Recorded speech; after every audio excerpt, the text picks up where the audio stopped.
Growing Up on a Farm in Kentucky. Stories by Stan Schmidt. Episode 24, The Rabbit Hole. I think growing up on a farm, being born on a farm, and the first thing you know is the house and your mother, and you don't go outside much. And then when you do go out in the yard, there's a big bull across the fence that can scare the heck out of you. But when you get a little older and you can venture out all across the farm, it's quite an experience.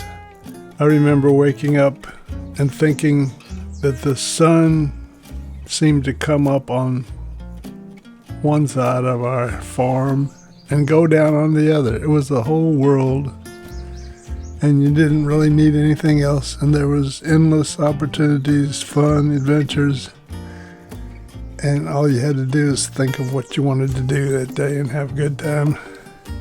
You might get dirty, but you'll come home tired and to a good meal that my mother had spent all afternoon cooking. One of the things we liked to do, and we had such freedom, was like about 4:30 or 5 o'clock, a bunch of us would say, "Let's go camping tonight." Like, let's just go. And you knew your mother and your father didn't mind, and you could just think about where you might want to go. And I still remember getting everybody, except my older brother Frank. I could never get him in on things because he was supposed to be the leader and he wanted to have all the ideas.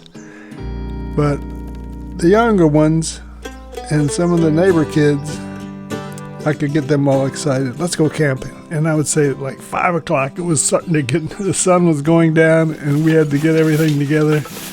I remember one time we had discovered this area on a neighbor's farm, which was pretty much abandoned. There was an old lady living back there and the trees were growing up everywhere. And we were walking through the farm, and we just explored her farm like we did ours and other farms all around our farm. And we found this hole in the ground, and we looked down in there, and there was a nice little room about 6 or 7 feet deep, and we built a ladder and climbed down in there. And after a while, we discovered it was a well. Everybody used to have their own well, so the water would run off the roof and into the well, and that's the water you used. And that's the way our house was. So we recognized it right away, and then we said, there must have been a house here, but now there's just grass. But we looked around, and we saw some flowers that were obviously around the house one time, like marigolds and Easter flowers and things like that, and they were still growing. But other than the well, there was no sign that there was ever a house there. There was a couple of big stones that looked like they might have been foundations for the house. Anyways, we built a ladder and climbed down into what we call our rabbit hole. Now, when we were back at the house, we decided, what are we going to take? Well, let's take 2 mules. And for water, we got 2 soda bottles and tied them to 2 bottles to one end, to each end of a string, and hung them across the mule, and took a few .22 rifle bullets with us, a skillet, some bacon, a spatula, and off we went. First, we headed across through my dad's potato field, so we dug up a few potatoes and put them in a bag. And then we went to the corn patch, pulled some ears off, and we had corn. And then we went down by the creek and picked some watercress, which makes a good salad, especially with the potatoes. And I think we picked up an old bucket to cook in, probably at the barn somewheres. It wasn't one of my mother's pots. And then we went back to the neighbor's farm. Somehow we got the mules across the fence, found a gap and opened it up. And we were on another farm all by ourselves, camping out. I don't remember that we had a tent. We had a fire. I guess we just slept on the ground. And I took the rifle, walked around, and what do you know? I saw a rabbit. Boom, shot the rabbit. We skinned it, cleaned it, and then cut up the potatoes and fried them, fried the rabbit, and put in some, with the potatoes, we made a potato salad with watercress, which was really good. And we had brought some salt and pepper a little bit to spice things up. And before you know it, we had a whole meal, and we sat around the fire and talked and told stories till it was time to fall asleep. And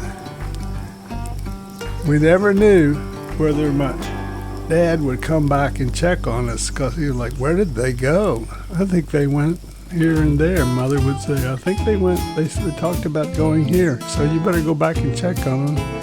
So he might come back after milking the cows about 7 or 8 o'clock at night. It would be dark. He might just show up and check on us, but he wouldn't say anything, and he didn't make us come home. Just let us stay there.